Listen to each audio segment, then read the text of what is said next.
And good afternoon. My name is Ryan Belmore, and my pal here is Mr. Frank Rosnitz. Still. We haven't done back-to-back interviews in a couple of election cycles. And gosh, I remember the last election cycle? We not only did did. back-to-back, it seemed like it was a 24-hour cycle. Yeah, it was like 5 or 6 in a row. Yeah. But pretty wild. But here we are. If you missed our chat earlier today, we caught up with Democratic gubernatorial. You would think they would come up with an easier name for that candidate, Helena Folks, and that interview is available on whatsupnewp.com now. Not running for office. Let's get it out of the way. Are you running for governor? Well, how about Congress? I am well, not. You can't. Tough to go from that district. Although we have candidates who have not lived in a district that have run in the other congressional district. So I am not putting forth my name for any candidacy except for superintendent. Okay. Newport you have Public enough Schools. going on. So You happy are New Year. Happy New Year, and Superintendent of Newport Public Schools. I'm going to start with how I ended the last interview. Your go-to staple for Rhode Island foods, is it coffee milk, clam cakes, party pizza, caw hogs, calamari? What is in the Jermain household on a regular that's a Rhode Island staple? Coffee milk. Oh, all right. all right. I don't know what this means yet. Pretty definitive, though. Now you didn't even have to think about it. No. So folks was clam cakes. We're going to see if there's any connections at the end of this year. You're keeping track, right? You've got this all excellent. One more quick one. If you could teach one subject in Newport Public Schools, what would it be? Reading. Ooh. Reading or math. Okay. All right. Frank, this is your show, not mine. I'm just I'm gonna kind of spin off of that a little bit. Why those two subjects? Just because they're so critical in a child's, I'll say, academic educational career, the ability to communicate well and to understand what one is reading, as well as to understand sequencing pattern and how to manipulate numbers and math. So they're tied together. Each has a different kind of code one needs to break in order to be successful using it. Verbal language is natural for the human beings. We've been doing that for hundreds, thousands, millions of years.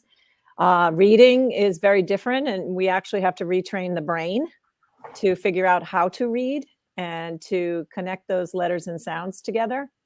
So that's critical as far as understanding what one has in front of a person. And then math is another language that has specific codes, symbols, and I think our brains are wired to some extent once we learn how to read, how to take those symbols and manipulate those into, powerful equations that some make us very wealthy and some help us to do our mortgages, write our checks, do our grocery shopping, do our budgets, and the others for communication. And plus my mother was head of the English department. My father was head of the math department. There you go. There you go. So all right, well, thanks for joining us today.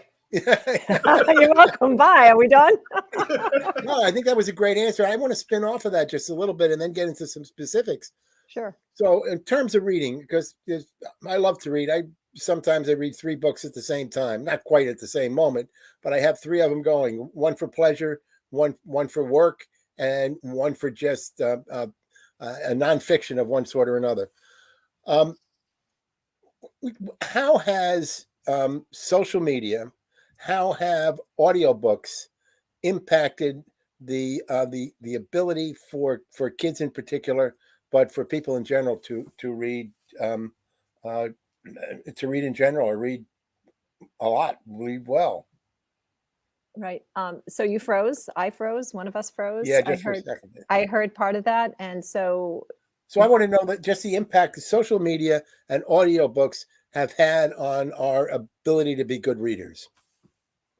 I think there's more with social media and audiobooks. I think audiobooks actually can help enhance the ability to read through language development and careful listening. One's ability to expand vocabulary does I think, enter into audio tapes.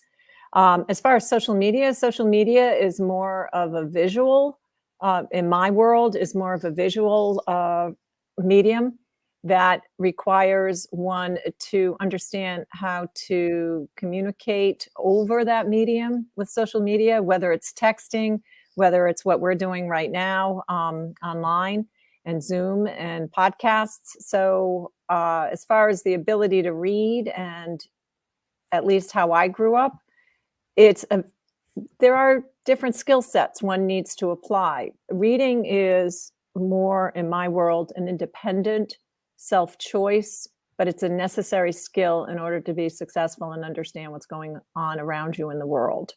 And you can't emphasize that enough with our children. And there's always been, even when I was in the classroom many moons ago, if you don't have that skill set down by the time you're in third grade, there's going to be a lot of challenges. The good news is, the more we learn about the science of reading, the more we learn that there are ways to address some gaps people may have in those skill sets, and especially the importance in phonological awareness, understanding words, understanding letters, sounds, etc. As a former elementary teacher, as well as a middle school teacher, when you're down in the lower grade levels, the importance of every day, that rich conversation, the continuous teaching of explicit skill sets in how one reads a letter, how one forms one's words, the diction, the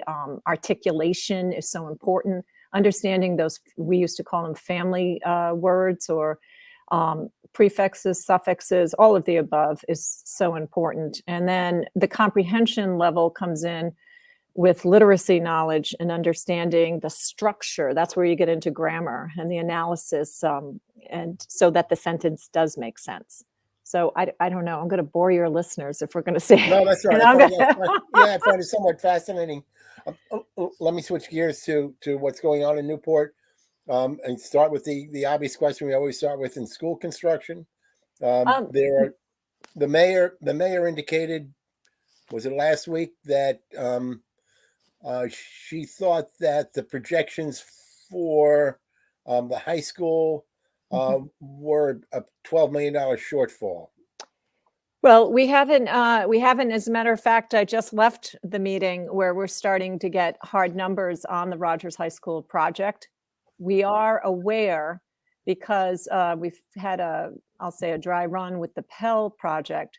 Those, because of COVID escalations and material delivery delays, labor shortages, etc., we did see a 23 to 24% escalation in that project. We were able to handle that through grants and private foundations. So we appreciate all the help that we had there. Rogers is going to be more challenging because it's a project that's 10 times the size in costs of the Pell project. And what we're doing right now is we're looking at all the ways we can address, if there are, and there most likely will be, gaps in what was approved by the voters, but also we're looking into some strategies as far as premium bonds, the sale of bonds, and we've heard in other districts that people have seen increases in those areas to help with that gap. We're also setting up the possibility of filing for another stage 1 application for some ad alternates that may not be able to fit into the project. And that does not commit anyone, our city, or anything, but it's just to queue up, because at the end of the day, between the owner's contingency, the contractor's contingency, what we get in premium bonds, what we get through foundations and grants, we may be fine, but we also need to make sure that we're preparing for all scenarios that could come before us. We have not asked for additional funding at this point in time, but we are being very, very cautious. And I want to thank the city manager, Joe Nicholson, City Finance Director Laura Citron, and Deputy Finance Director Jim Nolan. They have been working with us, with the Bonding Commission as well, to see how we can work together and make sure we give our community, our students, and the voters everything they approved, and at the same time, not improve the bond, the cost of the bond or anything like that. So we're rolling up our sleeves and working. So I imagine the mayor most likely heard some of the strategies we had if and when we do find out the hard numbers. Are you anticipating cutting back on some of those areas that you had projected in this new school to save some funds? No, right now, everything that we've put in the stage 2 is what we are presently costing out and estimating. That is everything that we filed with RIDE. That's what we're doing. The add alternates may be some that, such as central office. We kind of swapped that out for an art program. And we're trying to keep everything we said and we put before the voters in the bond. This is what we're building. Now, there are other things that were not in the stage 2 at the time when we filed, and that was about 4 years ago now, cosmetology and automotive. And that's why those two you may hear more of and about, because we believe strongly that our students do want to continue in these programs. We are actually looking into different ways or foundations that could help us in those areas to fund that. We do have some landscaping. So what we're doing, literally, as I said at the previous meeting, I just hopped off it at 1:20, it was still going on, is we're looking at, if with the total amount of funds available to us, what is it staying within the budget that's presented to us? What are some things that maybe like landscaping or others we may put aside, but everything we want for the students and in the school is what we'll keep. Time frame on when you'll be able to say that, and time frame on when shovels are in the ground for the high school? I think we'll have a much clearer we'll have a clearer idea about costs, most likely within the next 2 to 3 weeks. We'll also have some idea in the next 2 to 3 weeks about premium bonds. If we did find we could capture some additional funds that way by selling off the bonds. So I'd say 2 to 3 weeks from now, we'll have better information, harder numbers. The goal is the second week of June to break ground before the graduation of the 2022 senior class, so that they'll be here for the groundbreaking. And we're also tentatively making plans for a community day. So not only would we have the groundbreaking that day, we would also afford the community an opportunity to do one last tour through Rogers High School. We also have some ideas about the gym floor. We've had some people and some community members interested in maybe purchasing or raffling off sections of the floor just as memorabilia. We also have some other memorabilia all the way back to Cary School, Underwood School, all the other smaller schools that we have closed. They are kept on this campus. And we're thinking of holding a community day where everyone can come through. And if there are things you're interested in or you want to look at, we'll share that as well. So that'll be the second week of June 2022. And then we are hoping to wrap up Pell by July 1, mid-July.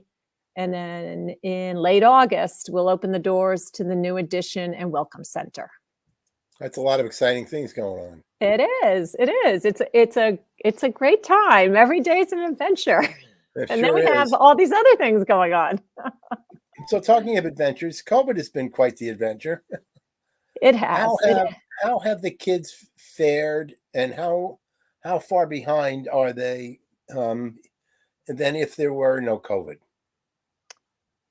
So the kids are great. They're doing well. You can tell they're just happy to be back in school. They're with their friends. They're in the cafeteria. They're in the hallways. the kids are doing fine that way. There are learning gaps. Our teachers have noticed that, and we are working diligently on that. Some of the funding we have positions we call multi-tiered support systems that actually focus on just interventions and how we can set up structures to help with those gaps. Our staff has been amazing, and it's very challenging and it's scary. We are coming up to the 2-year anniversary, and it's still, and so many unknowns as far as what's going to happen next week, the next day, etc. The good news is that right now, and I always preface it with at this time right now, we seem to be coming out of the last peak, and there are more students, more staff returning to school. We're not seeing as many cases. I even hate to say that because I don't want to jinx us, but we're moving along, which isn't a surprise either, because every single time we've had some kind of vacation, some kind of break, we've always come back to a spike. It's we're out of unstructured environments. We're in different social settings. And so that wasn't a surprise. It's just something very, very difficult to go through. But Newport managed, we stayed open. And I can't say enough about how appreciative I am to the administrators, teachers, custodians, bus drivers. Bus drivers had a challenging time too with their, people that were impacted by COVID. So, our tech people, food service kept going, everything. So we've been very lucky here in Newport as far as meeting, I'll just say, the COVID challenge. Masking a requirement? Oh, yes, absolutely. Any that is not pushback? going away. We see around the country incredible pushbacks on the part of parents in some places to masking. Have we experienced any in Newport? Again, we've been very lucky. No, we have not seen that. Our students have been great too. I have heard in other meetings that some districts do have a challenge in that area, but no, we haven't had any, thank goodness, on that. No. There are areas of the country where we've had governors that are trying to tell school districts that they can't require masking, where the school districts are saying, in fact, our responsibility is the health and welfare of the students and of the staff. How do you think you would respond to that kind of situation? So if I understand the question correctly, you're asking if we had a governor that said we can't require, I would go to my local community. I think first and foremost, and determine what we would have to do, and you have to go to the science. But again, I've been fortunate; I haven't had to. We have a governor in place right now through February 4th. I believe we have a mask executive order mandate through February 4th. I don't know if it's going to be extended or not. And next month, I guess maybe we're going to have the same conversation and find out what's going to happen. If he doesn't do that. February 4th is next week. Next week? Mm-hmm. Yeah. And it is. It's coming up fast. So that's coming upon us quickly. It'll be interesting. It will be interesting to see what position the governor takes on that as well. If not, just maybe abdicating it and saying it's up to the local district, which would be the easy way out, I guess. How do you, first of all, absenteeism? That's down now. You have a February vacation coming up. Do you anticipate another spike then? We'll probably see. I personally, I haven't looked at the models. I personally won't be surprised if we have one. Yeah, after a vacation. Absolutely. Absenteeism, is that down, or is that what it might normally be? How far off is it from a normal year? It's almost back to what a normal year would be. It's still, especially when we were going through the COVID, we had more than usual.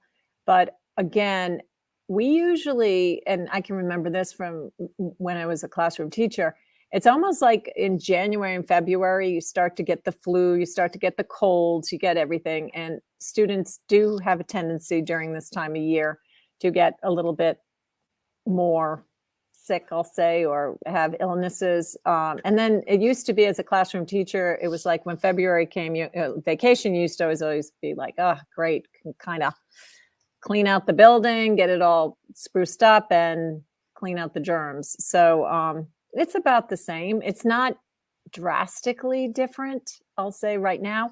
I believe when we first came back, absolutely, but now it's starting to level off. How about staffing levels? Staffing, when we came back, just as with students, we did have a lot of challenges. And again, very appreciative and thankful for our staff, our teachers, our colleagues. They covered for one another. And we do have a system in place in Newport when we ever ask a teacher or someone to work beyond their contractual obligation. We do have a very small stipend that we do pay teachers for their extra effort. So we had that covered. We were fortunate. Again, I will tell you, there were many nights. I'm going to tell you first, even the Sunday night right before we came back, a lot of us were on the phone till 9:30 the night before, looking at, we call it the board, as far as looking at what we had already, people who had called in. And then you have some in the early morning, maybe full intention, I'll feel better in the morning, and then they don't. And then we get an absence. So we were, for the first 5 to 6 days, we came back every night, every early morning. We were looking into that. I volunteered to do lunch duty at the elementary school to help out there. I know some of my directors and principals, they were covering classes, teaching classes. So we just all pitched in and did what we had to do. I was crossing guard over at Hillside and Admiral Kalfas for 2 days to help out. And her name just happens to be Colleen too. She's great, crossing guard over there, helping her out. Yeah, we just all pitched in and did what we have to do. Are there staff openings now? Yes, we do have staff openings. As a matter of fact, we had some people that have actually moved, or family situations. We're holding, I believe, interviews Thursday, tomorrow, for some of those openings. Our first semester ends actually today. And we had a couple of people that did have to, for family reasons, leave. And they gave notice. So they stayed with us through the first semester. So we're running interviews tomorrow. We do have candidates, fortunately, and hopefully they'll be able to start up with us on Monday or Tuesday of next week.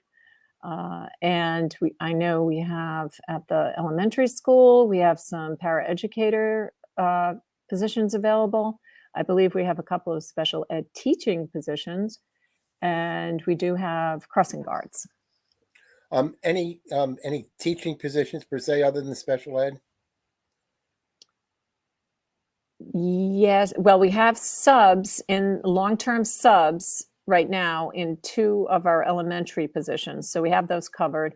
I think we have high school. We may have a math position available and maybe a science position. I'm not sure if I have that right, but. What happens when you're unable to fill those? Is it you fill in with substitutes, or do you double up on classes? How does that happen? We do a variety of things. One is a substitute, if we can find a certified substitute or someone that is familiar with the particular building level, grade level, and that can work with students. We might employ emergency certified people. So for instance, you may have a science teacher and we don't have a science opening, but there's a math opening, and they feel competent and they feel they may be able to do it. So we can apply for an emergency certificate for that role. We also go internally to our own staff. And sometimes if we have staff that are able, like I spoke to earlier, if a teacher has a planning period and then they say, well, you know what, I'll work during that planning period. I'll take the calculus course. I'll teach that for the rest of the year. Then they get a stipend. We work out an arrangement, and they'll take on an extra course. And at the high school, we have had, in some years, we have had the inability to find, some teaching positions. It might be just for one class or two classes. So again, our teachers have been great. They'll, say, I'll take that on or whatever, and we'll work that out that way. So in a few days, we're into February. February is Black History Month. Mm-hmm. We have a pushback in a lot of areas in this country. People who have misconstrued what critical race theory is, and in Rhode Island have created some havoc at school committee meetings in Westerly and South Kingstown and Charahoe. I don't believe there's been that ugly head raised in Newport. No. How will you, first of all, how do you approach teaching during Black History Month, and whether or not you change the way you're teaching it because of all of these things that are happening around the country that are putting a lot of pressures on really teaching history of racism? So we have in Newport, we have a curriculum committee. So any and all changes to the curriculum go before a curriculum committee. With the new math and math and reading programs, we've been very active in those areas as far as implementing different curriculum. As far as for Black History Month, social studies, etc., our directors, are very good at celebrating that, and we always have been. But it's different. It's not just during February. We want to continue that, and in our reading series especially, we've looked into making sure that those kind of lessons, whether it's Black history, Hispanic history, whatever, we make sure that throughout our reading, throughout our curriculum, we continue to monitor that and make sure that we have authors and perspectives from all different sides. That's what I'll say about our curriculum in general. For the Black History Month, we actually have, here in Newport, we have a community organization that works with the school, Sankofa.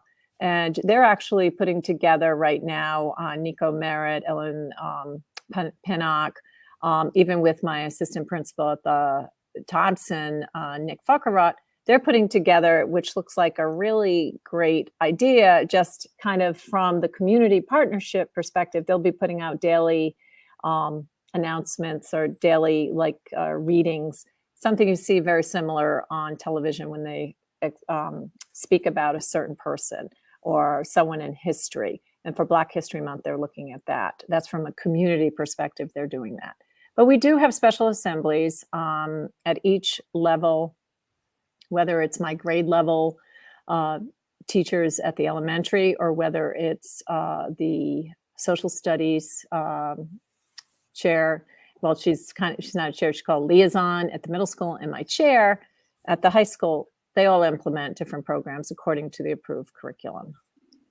So we're lucky we have not had a lot of that here in Newport. Again, in many areas of the country, there's a lot of pressure being put on libraries and schools about banning certain books, and in even some cases, suggestions of even burning books. Frightening thought. I'm assuming none of that has happened in Newport. No, we haven't had any of that. We did have inquiries, I believe it was over the summer, that some people, and that's public information, they did have inquiries about, do we carry certain authors? Do we have this kind of book or that book, certain titles? And we just answered those. Some we had, some we didn't. And that's all we did. It was those requests for information, I think, down in the South Kingston area and Westerly, I think they were bombarded with a lot of those inquiries. We did not get that many. We had a few. I do a radio show down in Westerly, and it has been it's been constant. The school committee meetings have been completely disrupted by some of what goes on, which is unfortunate.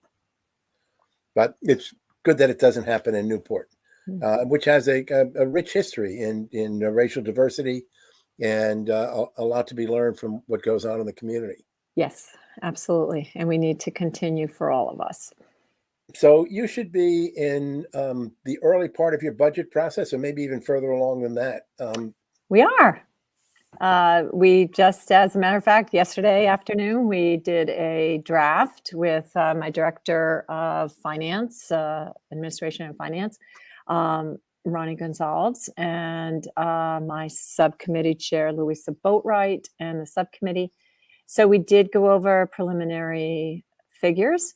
And then actually, we're trying to do a 2-year budget. We're trying to model after the city, how they do theirs. And we had reached out already to the city to just start discussions, not when we're at the 11th hour. We often come to the table at the 11th hour. So we're trying to work with the city as far as sharing information sooner. So we're hoping to have that draft, and it's planned to be in front of the school committee at our February meeting. And then at the end of February, bring that forward to the city to share with the city, to show them where we're at and to show them our budget. Our hope is, as we talked, I believe it was in, gosh, time goes by so fast. I think it was in December, of asking for some predictable funding, because without a predictable funding, it's very difficult to have a sustainable business model as far as how to run an organization of over 44 million, employing almost 400 people. We'd like to see if there can be a way where it's just whatever we can start out at. And I know the mayor was like, I wish I could have predictable funding. Well, I am, with a smile, going to say school departments don't have the ability to tax. So there is some funding that in some way, shape, or form, cities do build their budgets. But if it's, and I would think that if we continue to follow the practices that the city does and align what we're doing, working with the city, that even if it's a small amount, like 2%, we know that's going to be there. We can have some confidence in how we structure present and future planning so that we can build strong foundations as far as the school structure and system, because that's something we haven't had. To run an organization from year to year and not be sure if you can run this program or have this support, that can be very challenging. And in education, I think it is, and I know most, if not all, of the city council members are supporters and advocates for education, and I appreciate that. I'm just trying to set up some kind of structure so whoever is doing our budget can plan responsibly and accordingly. Is enrollment increasing or decreasing? We're flat. We are, so we're about 2,000, and we were at one point, I'd say about 2 or 3 years ago, at about 2,200, but we're about 2,000. Where are we with the various employee contracts, teachers, bus drivers? Are they all settled, or are they long term, or we have one more year. So our Council 94 expires, I believe I think they're June of 23, and our TAN contract is August of 23. So and that's part of our future planning as well. So we'll be in discussions with them probably not until early September, a year out. I'm gonna, we've talked about a bunch of issues. Are there things on your mind that you would like to bring up that are important?